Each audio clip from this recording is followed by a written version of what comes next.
so many positive things in the world. The Institute for Individual World Peace, Peace Theological Seminary, Heartfelt Foundation, Insight Seminars, the Movement of Spiritual Inner Awareness is extraordinary.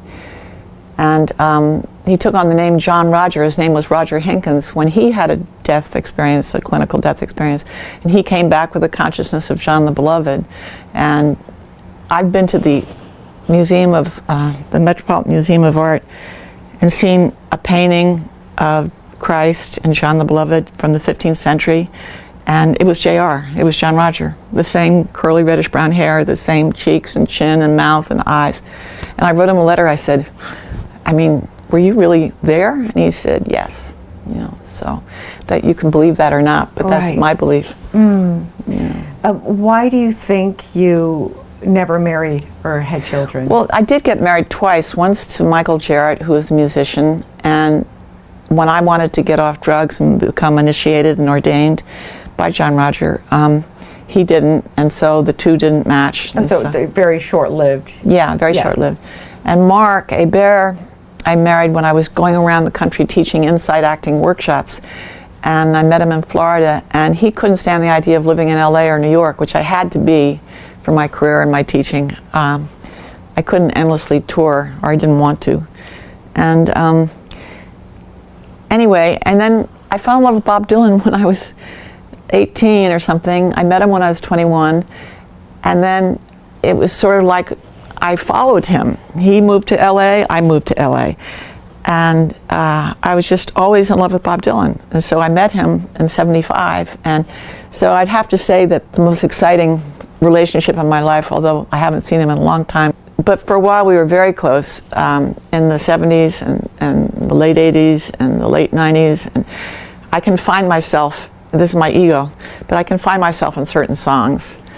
I remember, you know, going through endless conversations and experiences with him where he would, you know, use me as a muse, and I would use him as a muse. And if I was doing a play or a movie, I would put on my headphones and be listening to Bob's music, and then the tears would start coming or whatever, you know. So he impacted my life hugely. So he was the love of your life, really, from your soul. Connection. So you didn't feel a need to try to get married and do that because your heart was with him. Right. And when I was dating someone, I was always comparing them, you know. Yes. And my husbands would say it's like being in bed with Sally Kirkland and Bob Dylan, you know. So I don't know what that's all about. Well, John Roger told me I had many, many lifetimes with him. And I told Bob that, and he said, yeah, that figures, yeah, you know. Yeah, I don't know if you want to talk about this, but you're so open.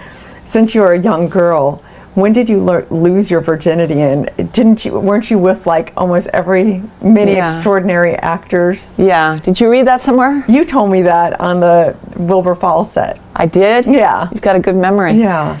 Well, it just stuck with me because it's like, I feel when you have sex with someone, you're attached to them. It's like a cord that connects you to this, and you've been with so many geniuses. A lot of them. How did that, I mean, just talk about that a little bit, and how did that affect you, or how? Well, you said it yourself. I felt like I took away a little bit of them, and it helped my craft and my technique. And Bob would tell me, you got to keep working no matter what, Sally, no matter what. And that really impacted me, because a lot of women, you know, that I know got married and lived the fancy life and all of that. And for me, it was just about the next acting job or the next teaching gig. I guess over the years I dated, and I'm going to use the word dated because then there's a umbrella for, you can interpret it how you want.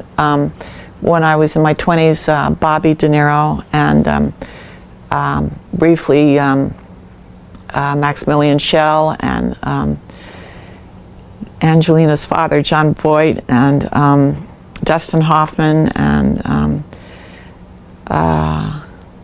well, Rip Torn was my first love, and I had a nervous breakdown because he told me he was legally separated, and he wasn't. He was with Geraldine Page, was giving birth to 2 twins, so huge nervous breakdown. But I was in love.